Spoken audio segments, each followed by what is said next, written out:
Hi, I am Nanyang from Universitas Sumatera Utara, majoring in accounting. I spent a semester at Nanyang Technological University, Singapore to study leadership in the 21st century, cultural intelligence, how to be an explorer of the world, and venturing into entrepreneurship. I am currently in the Hive's tutorial room, one of my favorite classrooms at NTU. The Hive is one of the most iconic buildings in NTU because the structure looks like a beehive, and that's why it's called the Hive. It is also known as the dim sum building because of its similarity to stacked dim sum baskets. I'm going to tell you about my IISMA experience. I first heard about the IISMA program from the info station at my home university. It was an interesting program to study at top world universities for one semester, fully funded by the Ministry of Education, Culture, Research and Technology, and it can be transferred to 20 credits. It was around a week before the online application period opened, and I didn't have any English proficiency test certificate, but thankfully IISMA accepted Duolingo English test, so I decided to apply last minute.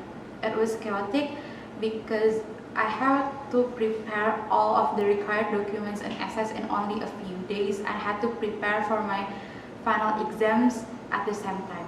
I got anxious when my interview scheduled on the first day, and I got more nervous when there was a power outage during my interview, so my Zoom was disconnected for a few minutes. I'm sure that I won't get accepted, but here I am. And the funny thing is, I didn't open the announcement until the next day because I couldn't bear the feelings if I get rejected. And I still had one last exam the next morning. After the announcement in June, we're excited about the briefing with NTU. A few weeks passed and our excitement turned to worry. We're supposed to arrive in Singapore by the end of July, but we haven't had any briefing with NTU.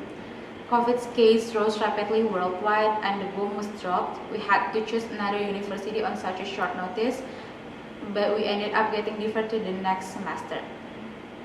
We're still facing uncertainty until late October when we had our first briefing session with NTU.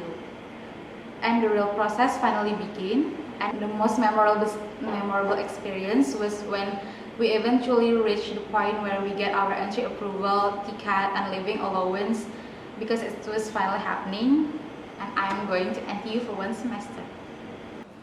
We went to Singapore at the end of December because we have to serve a 7-day quarantine. We have to ride a taxi to our quarantine hotel in Paris. I went with Olivia and we got an all-car taxi, which is nice but expensive. We have to pay double the normal taxi fare. The 7-day quarantine was a recharge for me. It's like it's sleep and repeat. The quarantine food was okay, but mostly bland and repetitive. We received a welcome package from OJAM and played a question card game and Werewolf in Zoom. I also joined the online speed networking session held by NTU for exchange students to get to know each other. I tried to enjoy the luxury of a comfortable bed, television, bathtub, and freezing aircon before adjusting to the dorm room. When we first arrived at our dorm, we had to carry our heavy luggage up, luckily only to the second floor since we got a level 2 room. I cannot imagine living in a room on a level 6 without a lift like my friends. We were told that we will stay in a double room with a local roommate. I was anxious to live with a stranger and had already prepared a long list of things and questions for my roommates. But surprisingly, I got a double room with my IISMA friend, which has been the best thing. We have to pay to use the aircon in our room, and my roommate and I don't have the eligible card to top up to the aircon card. And when we got help to top up the aircon card, we found out that the remote was broken. And we called the technician to report it, but it was one of the most frustrating experiences because we had to wait for like 2 weeks to get it replaced. First, it was hard to communicate with them because of their accent. And second, it has to be checked by many different people because of the miscommunication before our remote could be replaced.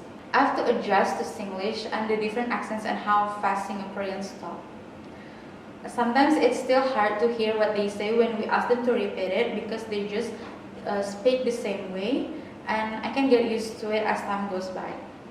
And I remember I was struggling to listen to the lecturer's accents and it was my first time in a full English class. It was quite hard to keep up with what they said if I was not fully concentrated. And I was easily distracted at first. I usually record the class. Disclaimer, this is for my personal use only, and I listen back to it slowly. At first, it was hard to speak English fluently because I was not used to speaking English daily, and sometimes I had to pause for a while to translate what I wanted to say in my head. Secondly, a few courses required us to do a pre-reading and a tutorial before we attended the class, and if we didn't do it, it would be harder for us to participate in the class discussion. At NTU, there are a few types of classes such as seminars, lectures, and tutorials. They determine how the class is going. In a seminar, the lecturer explains the concepts and theories briefly, and we will discuss them with our team or the whole class. In a lecture, the lecturer will explain the concept and theories thoroughly and will only ask a few questions afterwards. Meanwhile, in my home university, the class style depends on the lecturer's style. Courses that I took don't have mid and final exams, but we have graded exams such as quiz and individual or team projects. Some major assessments that I did were: first, feasibility analysis. We conduct a feasibility on a business idea to determine whether our business idea is worth pursuing. 2, leadership image activity. I act as a leader on the other team to discuss a specific topic, and I will get rated by the team member. And 3, cross-cultural conflict situation and resolution, where we make a story and short film about cross-cultural conflict and resolution. And there are so many quasi study spaces that motivate us to be more enthusiastic, like the art, student hub, PDR room, Libinum library, and reading room in our hall. And NTU has a central website for everything related to the course, from the announcement, course material, lecture, recording, assignment submission, grade, and even discussion with the lecturer. All of them are accessible, even if the class is held in person. We can access all of the information from the lecturer on the website because they will post everything on the website. And I hope that 2 things can be implemented in Indonesian universities. And one thing I love the most from all of the lecturers is they always give us personal feedback, and that I think is very thoughtful.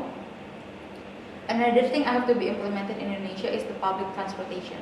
Singapore's public transportation is very systematic, very accessible, and evenly distributed throughout Singapore. Like commuting in Singapore is very enjoyable, even if it takes 2 hours or more to reach the destination. My most memorable experience from being a part of IISMA is, I can choose one since everything is special for me.